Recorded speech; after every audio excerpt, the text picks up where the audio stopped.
Hello guys, welcome back to Learning Feed the Beast. So, a couple of mods I want to look at today, and also I want to make my own diamond factory. The one over there is okay, but it's far too slow for lots and lots of diamonds. Also, I want to look at a short bit of equivalent exchange, and some other bits. But I'll show you the progress down here so far.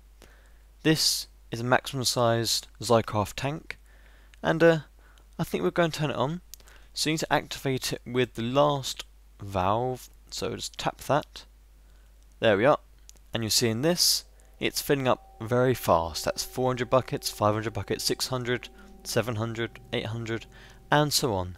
So that won't take very long at all to get completely full. Put the last piece of water in there, and on it goes. So there you are. I love this. 2,000 buckets already. So what I've got under here is just a whole surface of xychorium water, and then a whole surface of valves, and under 4 of the middle ones I've got a chunk loader, and that's one that was there already, just hid him under there, and also got 4 water tesseracts going out. So this is going to be creating water for everything now from now on. These side things used to be making the water for these engines, but they're not really needed anymore at all, but I think I'll keep them in there anyway because they look quite good. They are. It's already 5,000 buckets, get up to 6,000. I've got increased my lava generation, and you see up here. Got to mind my frame rates around here though a little bit. I want to build everything near so I can show you guys without needing to build it miles away. But frame rates are not brilliant.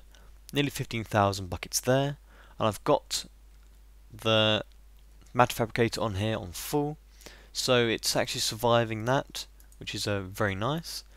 Few there already started it back up. Farms are the same, but I've added some more engines to this where the frame rates really start to kick in. If I stick on here, I'm at 20 FPS over here when I'm recording. But yeah, I'll just sneak around here. I even turned smooth lighting off. There's about 1,300 engines now. I went and placed them all and made quite a few more. And they seem to be just enough, because in here, this is staying around the same amount, going up a little bit. So this is producing enough biofuel to keep those filled up. And then also these are creating enough biogas or biomass. And I need to turn it off so that when this gets full enough, like it is at the moment, then it will turn those farms off. But for the moment it's fine. I'm not really that concerned about it. I can have a thing so that if it overflows it just gets spurted out somewhere. It's not really that much a problem. But the cool thing I've changed, let me just block this bit up, is up here. And again, minding the frame rates, I've got a lot of cool stuff up here. If I can get in, here we are. Now this looks awesome. Same sort of thing as before, but a little bit more unitized and a little bit more looking nice. Bit fancy, but there you are. What I've got here is the timer and the state cell, like I had before. These go to 2 different outputs though. These are the transmitters, and these ones. So half the time this one's on, half the time this one's on, and you can see you get 6 and 7. Half of these are 6s, half of these are 7s, and they're powering the jacketed wire going to a certain amount of the engines, so that in theory half of them ish should be on all the time, then they swap over, and it's producing far more than these can take because this buffer's only got 24 or 28 in there, which is about 2,800 MJ per tick it can handle. I'm making about 3,500 in this. If they're all on, it's about 7,000 per tick. So yeah, it's making a lot of energy. So I've got my 10 tesseracts out. I can increase that by miles if I want to. And it's producing very well. Very pleased with it. And when we go on to 1.5, oh, tank's already full. When we go to 1.5, the frame rates on that should not be a problem at all. I really want to build them all really close just to show you guys and have them nice to show off, and it does look very good. So, definitely worth it. So today I want to look at a couple of things that were suggested to me. Those suggestions do get a huge weighting in them for what I do in my episodes. One of them is the Secret Rooms mod, which I didn't even think was in the pack, but I went and had a look at it and it looks quite cool actually. So I'm going to put some stuff in. I also made some tanks in here. I made another one for liquid DNA. Then we convert these walls though to a solid block so you don't see the dirt. and also look at the equivalent exchange and make a diamond factory. So I'll be back once I set something up to show you guys. Okay, so I really want a secret little room to house all my controls in for the world. So things like turning spawners on and off, turning engines on and off, and that sort of thing. And I really want that out of the way. I don't really want a central control point here because it would look weird with that not being like in a central place. And I think I want it under here. There's a space between here and the engine room. I think it'd be a nice little way to put it there. So I set up these things here, and these are your camouflage paste. And I've looked at this quite a lot, and basically if you make one of these, you can then make more of them, as long as you've got rotten flesh and stairs. And then from that we can make things like camo buttons, camo chests, camo stairs, camo ghost blocks, and there's a whole load of other things here as well, but I'm going to make these ones today. And I thought they were just going to be little grey blocks and stuff, but they're actually incredibly cool. So I make one of these. Actually, I've got some ink sacks around. Okay, so in go the ink sacks, and we make 5. Okay, they've already taken some across here.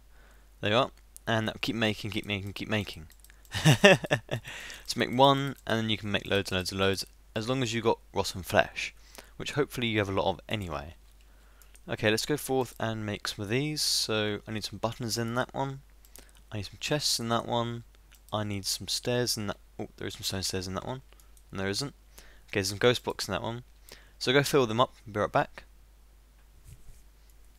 Okay, so I've made some of them. I even made some levers as well. And what I'm going to do is just put one down, like so, and it will mimic whatever it's near, and that becomes a chest. Pretty darn awesome. Now, I thought that's cool enough, but does it work on xychorium blocks? And yes, it does. Doesn't quite work with some of the textures, but yep, that's a hidden chest. Very, very, very cool. So I can take out some of these blocks in here and replace them with hidden chests, which to me seems pretty darn awesome. Now all I have to do is put the block below it, the correct one I think. So I'll swap that one over, just like so. I should then put a hidden chest there. Okay, it's going to mimic that one next to it first of all.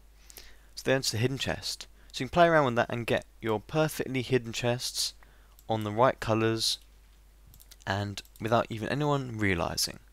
Also very good for hiding them in different patterns and different designs. Could look really, really nice. So I thought that was a really good one. Next we've got the camo levers, same sort of thing, but it works as a lever. And I think I'm going to be using these for my display, and I think I'll match them up with these redstone lamps. So put a lever down here, a lamp there, that I can just go in, turn them on and off. That looks pretty good. So what else we got? We got the ghost blocks. Now these are amazing. I think I'm going to be definitely using these instead of some of these bits here. And if I just put them down somewhere just to show you guys.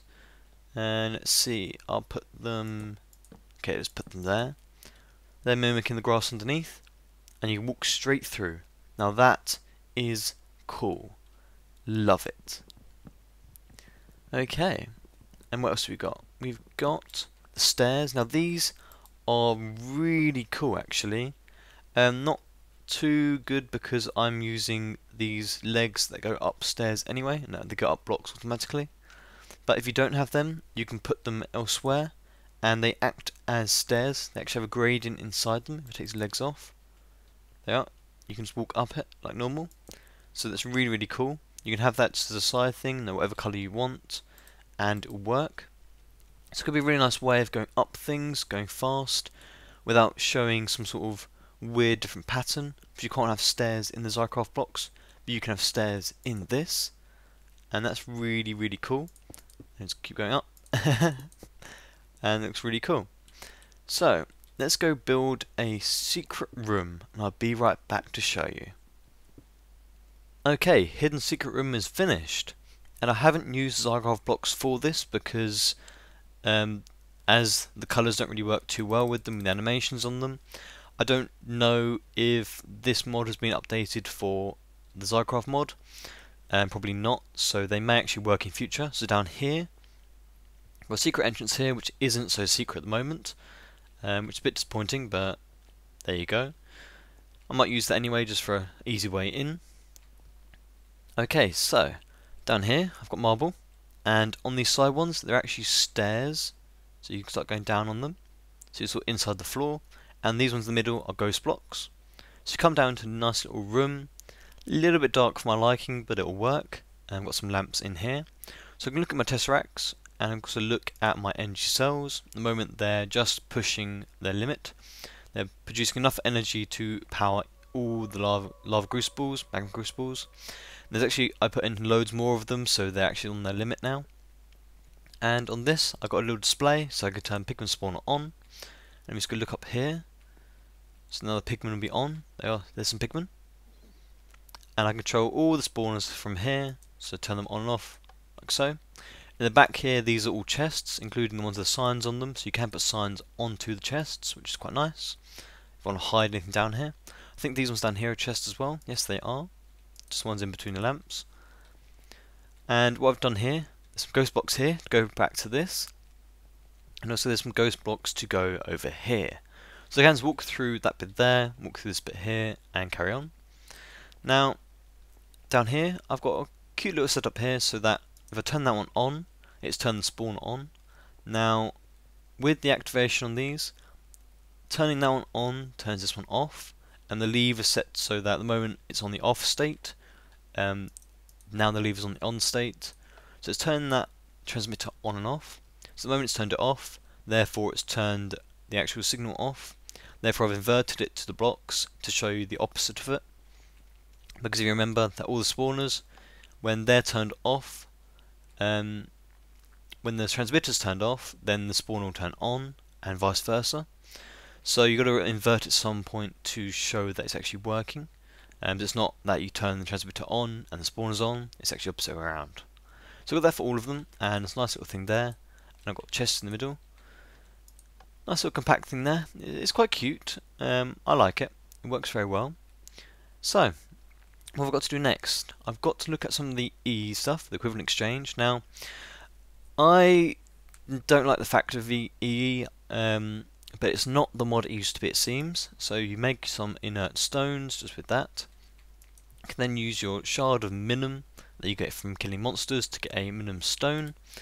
The Philosopher's Stone, which used to be this recipe, isn't actually in the pack yet, I don't think. The mod's still in beta stage. But there are a few things that might actually be useful from this. It's not as powerful as the tome from the last mod we looked at. The xychorium. I can't say it. You know I can't say it. There are some ones that might be useful, so if you use your gold from like a pigment farm, you can make some diamond from it. Other things, if you don't have any endermen around, you can get some iron to ender pearls.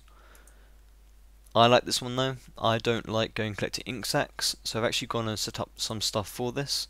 I've had to make these into normal orange dye, so I don't like really collecting up squids all the time, so put that in there, and you get ink sacs back, which is quite fair. You use up the charge of the Minimum Stone though.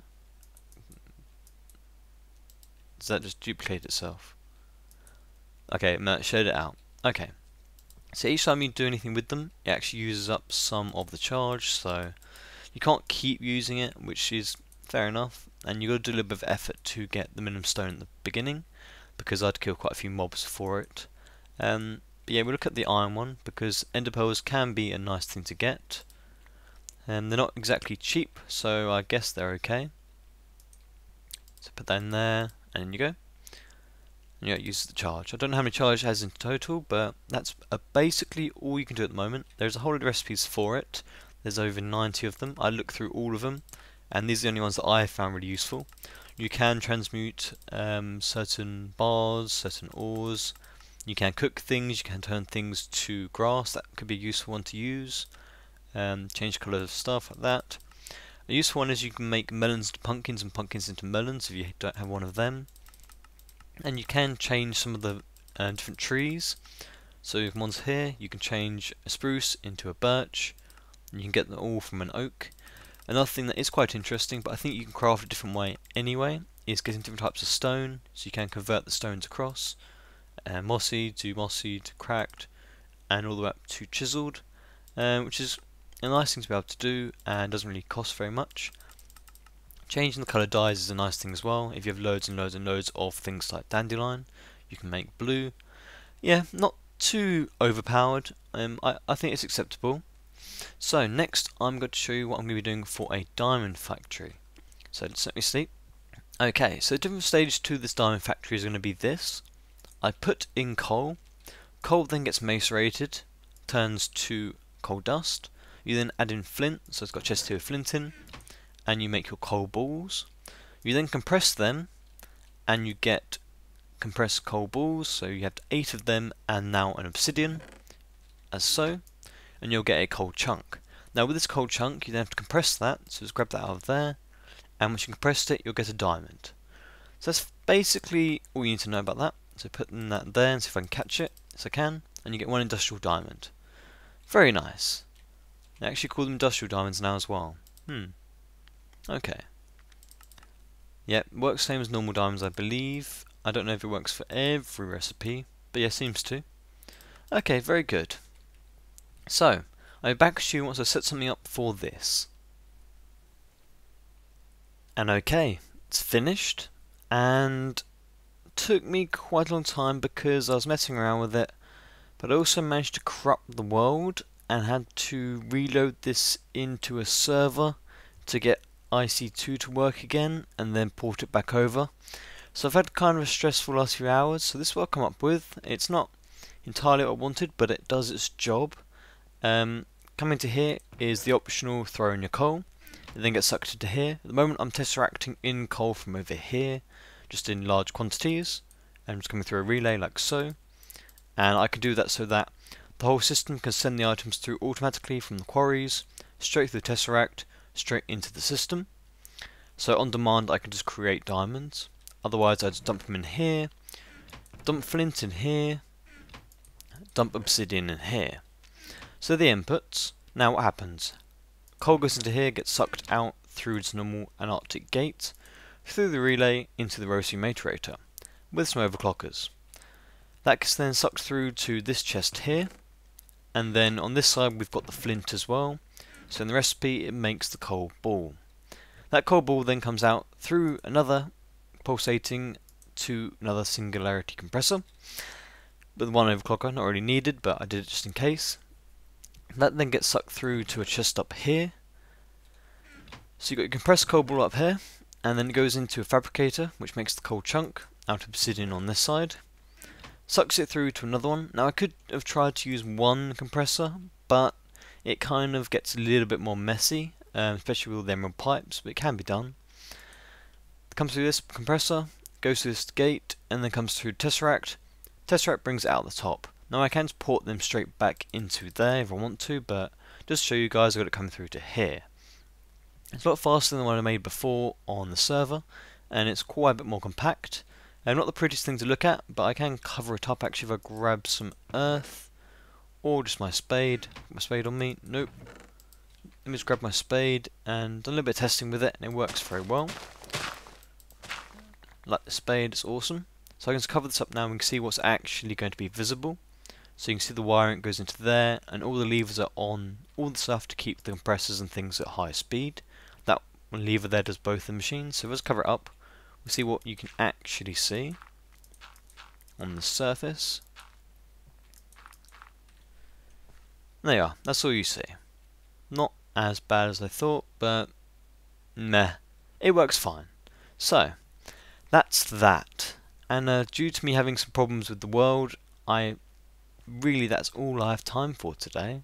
I will say though, this mod with the hidden doors and stuff, there is a lot of bugs in it, it seems.